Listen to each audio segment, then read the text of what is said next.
Hi, my name is Lisa Reed Preston. Welcome to my studio. I've taught in Nashville for the last 10 years and have had the fortune of teaching science, math, STEM, and robotics. It's been one of the best experiences that I've had. But I have a secret. In addition to being a teacher and an artist, I also have a different kind of studio. Welcome to my recording studio.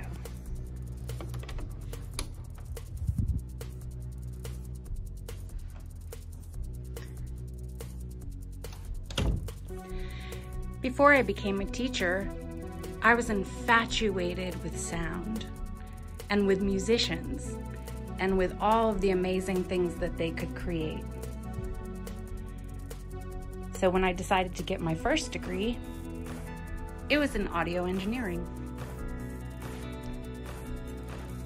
Audio engineering is really simply understanding how energy flows.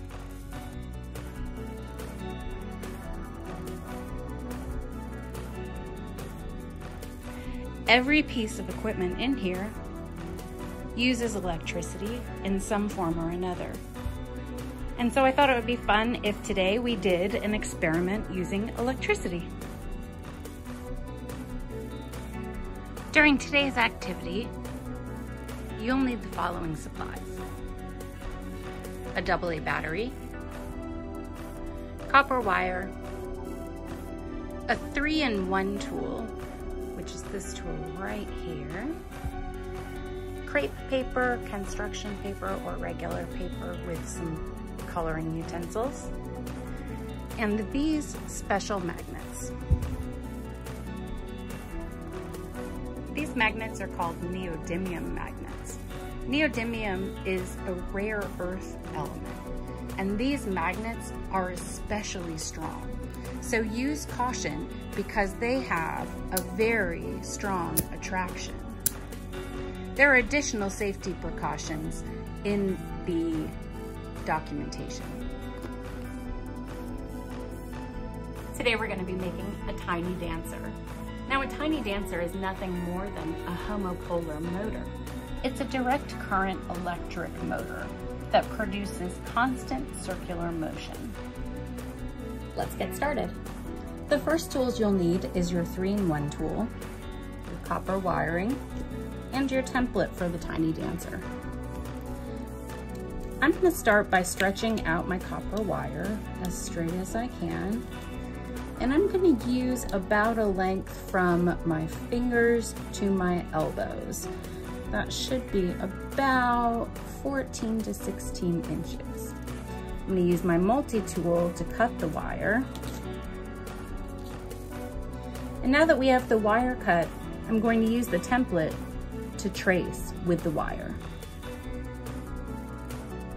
Notice that I'm using the multi-tool to bend the wire easily.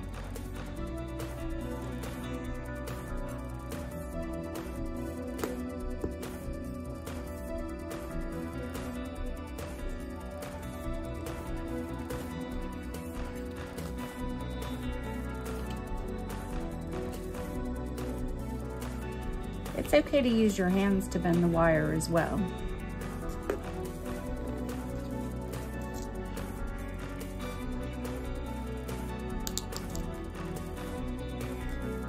It doesn't have to be perfect, but your goal is to try to get it even on both sides.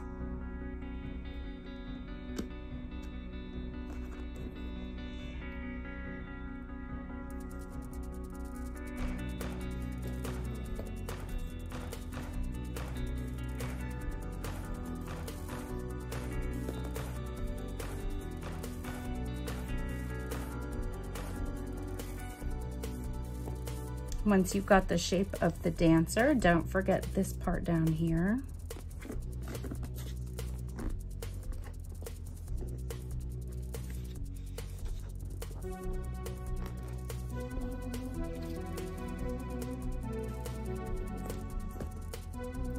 If I flatten that out, we should have a pretty good template. Now, the next step, you're going to take your AA battery And using the battery, you're going to wrap the bottom part around. You only need to wrap it once or twice. Try to get it towards the bottom if you can.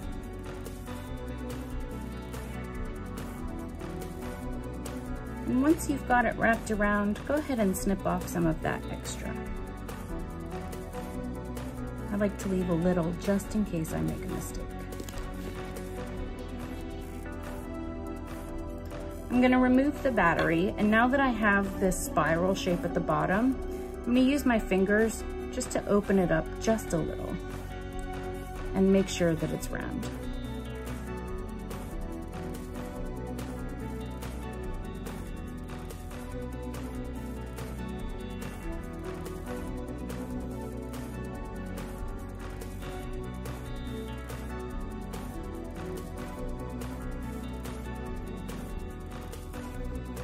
And voila, we have our tiny dancer. But Lisa, you say, it's not dancing. That's where the batteries and the magnets come in. Now, a battery is a very special thing. A battery is an example of chemical potential energy. Potential energy is just stored energy that's not currently in use. Using these magnets, we're going to turn our potential energy into kinetic energy in order to make our dancer move. To do that, place the negative side of the battery, that's the bottom side, and if you're not sure, you'll notice that the top with the bump has a plus sign. So we're going to take our batteries and we're going to attach them to the bottom and stand it up straight.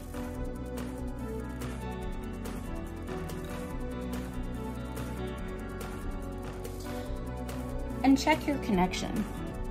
Right now I'm noticing that the bottom of my copper wire is not quite making it over the batteries, and so I'm going to stretch it out just a little.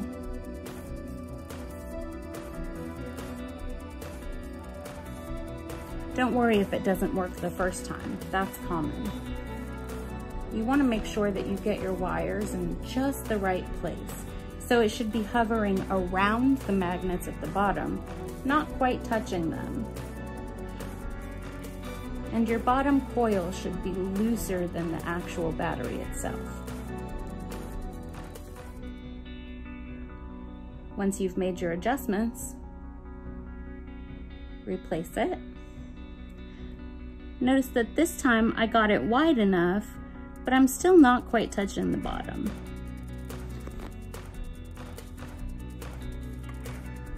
So I'm just going to bend that open just a little bit more.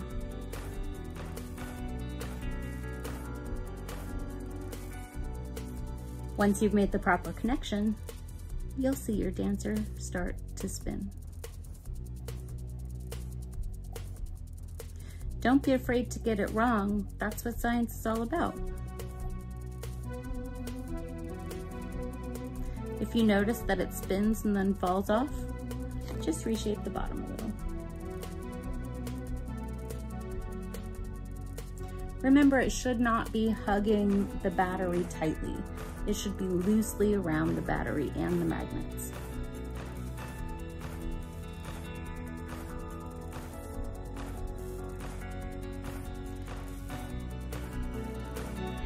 If you choose, you can create an outfit for your tiny dancer in order to make it look like a real ballerina. To do this, you can use construction paper, crepe paper, or regular paper that you've decorated. Cut out a circle, put a slit in the center of the circle, and slide it over your copper figure. Use the hot glue gun to put a tiny dab to connect the skirt to the copper wiring. But why does this work?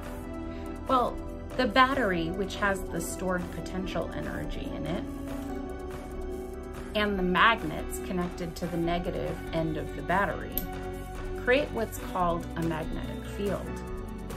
Copper is an excellent conductor, and therefore when you place it on top of the battery and make connection with the positive end, while it has exposure to the magnetic field on the bottom, you've created a closed circuit.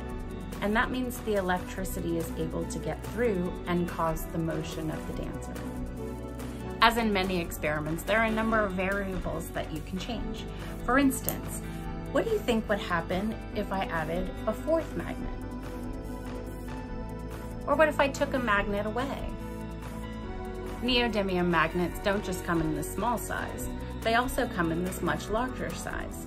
What kind of changes would we have to make with our experiment in order to use these larger size magnets? Let's try it. Notice that now my magnets are much larger than the bottom of my battery. So in order to accommodate this, I would have to make sure that these coils would fit around my battery. Let's try it. Oops. I can feel the motion, but it's not very steady. So I'm going to try to stretch that bottom part out just a little more. Again, you want to make sure that your dancer is directly over the center of the spiral.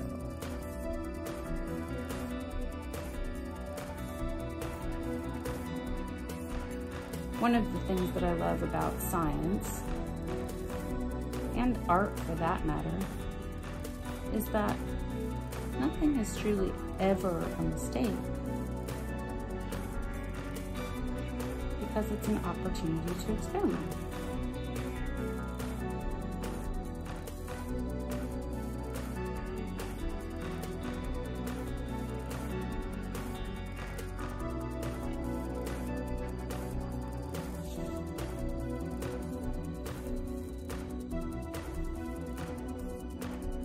I'd love to see examples of your tiny dancers. Please feel free to share them.